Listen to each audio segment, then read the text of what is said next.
मनोज जरांगे पाटील यांच्या तब्येतीची काळजी संपूर्ण महाराष्ट्राला लागलेली आहे आणि आज सरकारनं जे काही षडयंत्र उभं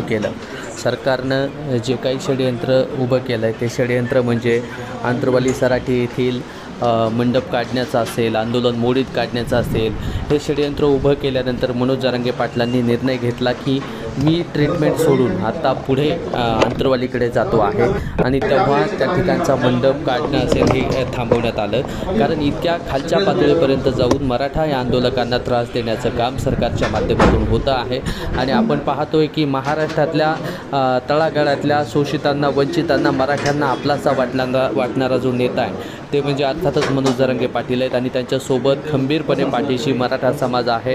कारण इथल्या जरी शासकीय किंवा इथल्या सरकारच्या जरी काळी पट्टी डोळ्यावरती बांधलेली असेल, त्यांच्या आजूबाजूला जी काही लोक आहेत त्यांना वाटत असेल की फक्त ही लोक आमच्यासोबत आहेत आणि मराठा समाज आमच्यासोबत आहेत, असं कुठलाच भ्रम सरकारनं निर्माण करून घेऊ नये।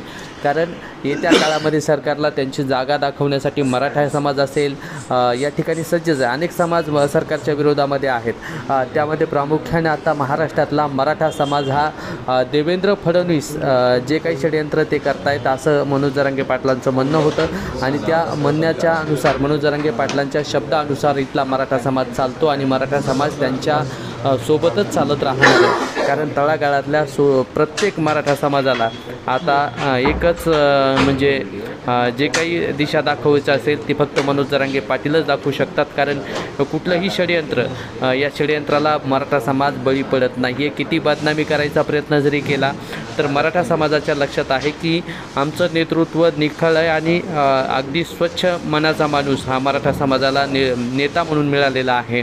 कारण जे मनात आहे ते ओठावर असतं आणि तेच कायम ते बोलतात। एक शब्द टाकला की तो शब्द अंतिम असतो। हे नेतृत्व म्हणजे मराठा समाजाला खूप वर्षानंतर मिळालं। हीच प्रत्येक मराठा समाजाच्या मनामध्ये भावना आहे आणि प्रत्येक मराठा समाज आदरणीय मनोज जरांगे पाटलांच्या सोबत आपल्याला पाहायला मिळतो आहे।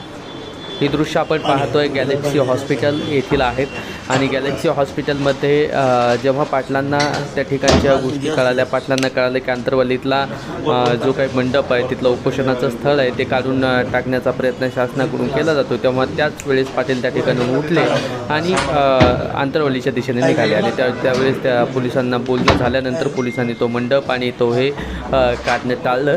कारण ही सगळी जी काही षडयंत्र आहेत ह्या सगळ्या गोष्टी आहेत आपण आदरणीय मनोज जरांगे पाटलांच्या विरोधामध्ये हे सरकार रचताना आपल्याला पाहायला मिळतं आहे। आणि आंदोलन मोडीत काढण्यासाठी कुठलंही आंदोलन मोडीत काढायचं असेल तर तो व्यक्ती बदनाम करणं आणि त्या व्यक्तीच्या विरोधात माणसं उभे करणं हे सरकारचं षडयंत्र आहे। पैसे देऊन माणूस जर फुटत नसेल, किती पैसा दिला तर माणूस फुटत नाही आहे, हे बघितल्यानंतर जवळची माणसं कशी फोडायची, जवळच्या माणसांना कसे पैसे द्यायचे आणि त्यांना विरोधात कसं उभं करायचं असं जरांगे पाटील सांगतायत की हे माणसं माझ्या विरोधात उभं करण्याचं षडयंत्र इथलं सरकार करतं आहे आणि पैसे देऊन हे माणसं घेऊन जात आहे। नक्कीच ह्या गोष्टी होताना संबंध महाराष्ट्रानं बघितलेल्या आहेत। जी माणसं 3 महिन्यापूर्वी जरांगे पाटलांना सपोर्ट करत होती, जी माणसं 3 महिन्यापूर्वी जरांगे पाटलांच्या आंदोलनामध्ये जरांगे पाटलांनी आमच्यासाठी जमीन विकली म्हणत होती, तीच माणसं पुन्हा सरकारनं उचलून नेल्यानंतर भाषा बदलायला लागतात। याचा अर्थ संबंध महाराष्ट्राला माहिती आहे आणि आपण अशीच दृश्य पाहत राहणार आहे। आपला मित्र उदय भिसे पाटील, जय जिजाऊ जय शिवराय ही दृश्य आपण पाहतोय गॅलेक्सी हॉस्पिटल संभाजीनगर येथील आहेत।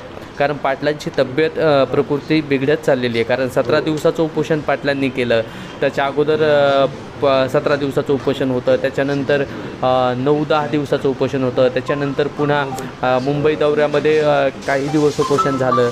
म्हणजे हे नेतृत्व फक्त मराठा समाजासाठी आणि एक समाजाच्या हितासाठीच काम करणारे मनोज जरांगे पाटील आहेत। कुठलाही स्वार्थ त्यांना नाही। स्वार्थ जर असता तर घरावरची जी काही सिमेंटाचे पत्र आहेत ते सुद्धा त्यांचे बदललेली नाही आहेत। कारण अनेक वर्षापासून अनेक ऑफर त्यांना मिळाल्यात आणि आपण बघितलं की पैसा जर त्यांनी विचार केला असता तर आंतरवाली पूर्ण बसून खाईल पिढीभर एवढा पैसा त्या ठिकाणी पोहोचला असता, पण ते पाटलांनी केलं नाही। ही दृश्य आपण पाहतोय आणि असंच भेटत राहूया। जय जिजाऊ जय शिवराय।